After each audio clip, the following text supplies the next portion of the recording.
C stands for courage to go against conventional wisdom. You got to have courage to go against conventional wisdom. You see, because when you get ready to do something that's different, people are going to tell you you can't do that.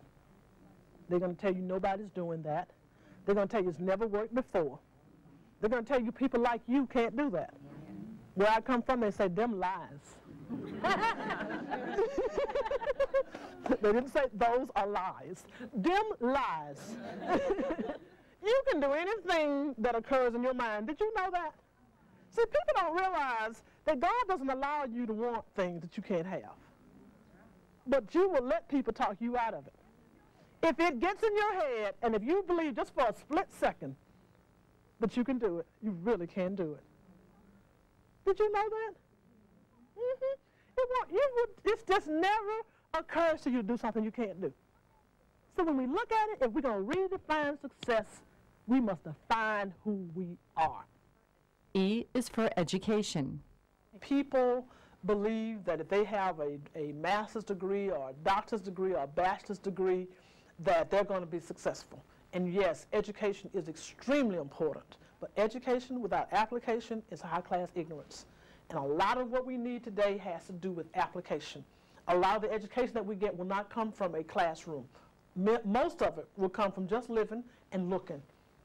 I believe that what it takes to succeed today is going to be paying an acute attention to current events, watching what's going on television, watching kids, watching everything, because education is going to be a self-taught type of thing, and people need to understand that. They need to understand that in these jobs, many people will be relieved of their responsibilities, not because they're not intelligent, not because they're not commitment, but because they have not taken the proactive stance on education.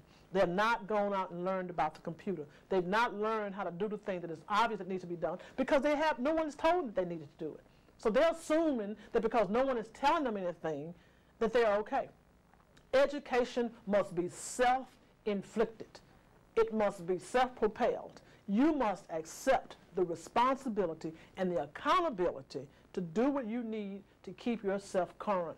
If people would see themselves as an independent contractor, if they would see themselves as offering a service, if they would see themselves as earning the right to keep their jobs every day, they would do what it took to stay informed.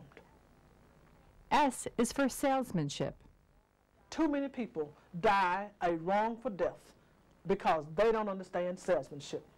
They think that because they're doing a great job, that people are going to notice and that they're going to naturally do the right thing.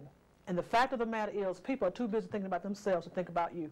Selling is something that everybody should be aware of. I remember when I went into sales for the first time, I was afraid of it because I thought there was something magic about it. And the bottom line is, sales is nothing more and nothing less than a persuasive discussion.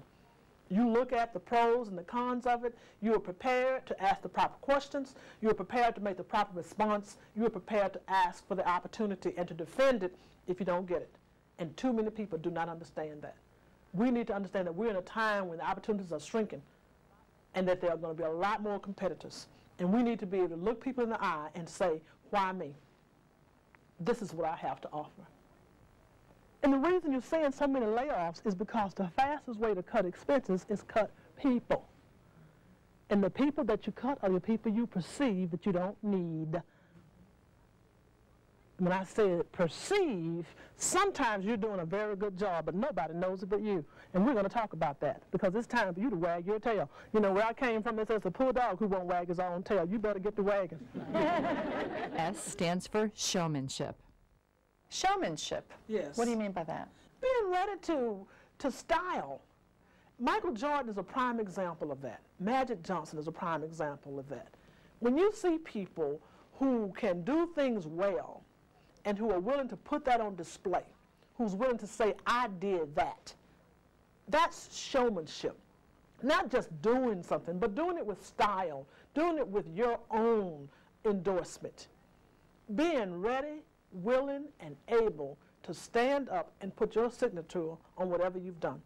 I've seen so many people will go to volunteer associations and put in an enormous amount of work and then will be afraid to sign their name to it, won't put their picture on it, afraid to put their own style to it. Showmanship is about walking out, standing up, and doing things your way and not being afraid of it. People ask me, well, you laugh so loud. Aren't you afraid of attracting attention to yourself? I'm afraid of not attracting attention to myself.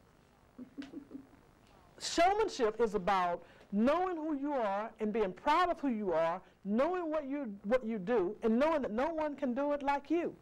And wanting people to come up and say, I had a customer that called me once and says, I want the Ivory Dorsey special. She wanted her people trained, and she's worked with me over the years. And she knows that no matter what training package I pick up, it could be off the shelf or something I develop, I'm going to deliver it my way. And it's going to be done with style, it's going to be done with class, but more than anything else, when people leave out, they will have embraced it. So she said, I don't know what you call it. She said, you can't see it, you can't feel it, you can't describe it, but when you leave, the people are better. That's showmanship. Because I don't stop planning my delivery of that until I get there. And even as I'm doing it, I had one client to say, I'm one of the few people he's seen that customize in the act.